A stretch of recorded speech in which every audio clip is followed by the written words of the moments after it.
શંખનાદ અને 72 કલાકના અખંડ ઓમકાર જાપ સાથે સોમનાથમાં સાંસ્કૃતિક વારસાને ઉજવવા સ્વાભિમાન પર્વનો શુભારંભ. મોટી સંખ્યામાં નાગરિકો, સાધુ સંતો સહિત નેતાઓનો જમાવડો. રાજ્યના 243 શિવ મંદિરોમાં અખંડ જાપ અને કીર્તનનું આયોજન.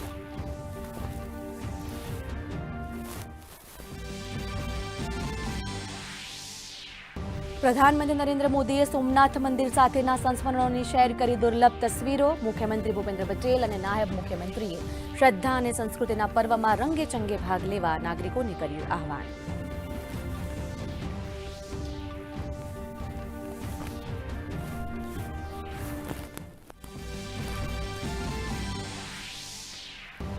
સ્વાભિમાન પર્વમાં પીએમ મોદીના આગમનને પગલે તૈયારીઓ પૂરજોશમાં. કેન્દ્રીય મંત્રી ગજેન્દ્રસિંહ શેખાવતે શૌર્ય યાત્રાના રૂટ શંખ સર્કલથી સમગ્ર રૂટનું કર્યું નિરીક્ષણ. વ્યવસ્થા માટે વહીવટીતંત્ર પણ ખડેપગે.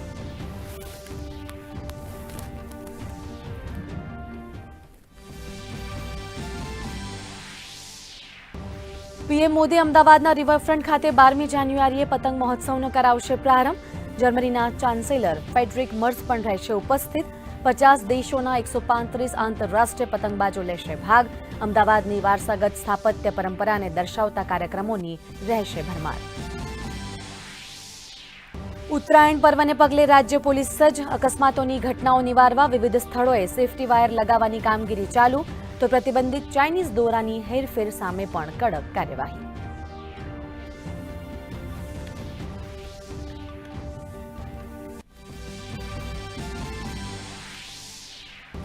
મુખ્યમંત્રીએ ગાંધીનગરથી અત્યાધુનિક કેન્સર સ્ક્રીનિંગ વાનનું કર્યું લોકાર્પણ. વાન ટેસ્ટિંગ અને ટેલિકન્સલ્ટેશન સહિતની હાઈટેક સુવિધાઓથી સજ્જ.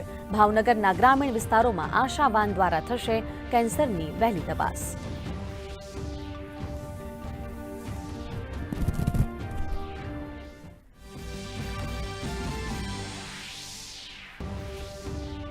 પ્રધાનમંત્રી નરેન્દ્ર મોદીએ ભારતીય એઆઈ સ્ટાર્ટઅપ સાથે કરી રાઉન્ડ ટેબલ ચર્ચા. ભવિષ્યના વિઝન પર વિવિધ મુદ્દે થયું મંથન.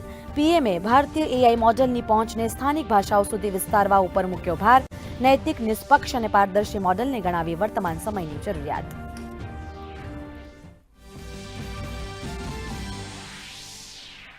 રાજપીપળા શહેર નજીક આવેલા ધર્મેશ્વર મહાદેવ મંદિરના મકાનમાંથી વન્યજીવ શિકારના વર્ષો જૂના અવશેષો મળતા હડકંપ. વન વિભાગે તપાસ દરમિયાન 37 વાઘના ચામડા અને 133 જેટલા વાઘના નખ કર્યા કબજે. ફોરેસ્ટ અધિનિયમ હેઠળ નોંધાયો ગુનો.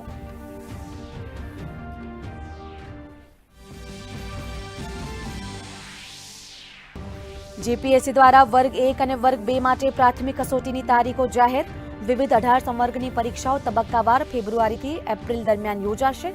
વહીવટી, ટેકનિકલ, શિક્ષણ અને માહિતી વિભાગ સહિતના પદો માટે લેવાશે પરીક્ષા.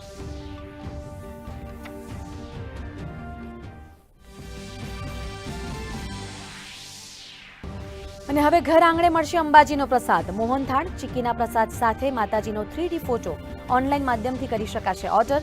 અંબાજી ટ્રસ્ટે કોમ્પેક્ટ કિટ કરી લોન્ચ. ટ્રસ્ટ અને પોસ્ટ ઓફિસ વિભાગ વચ્ચે થયા એમઓયુ.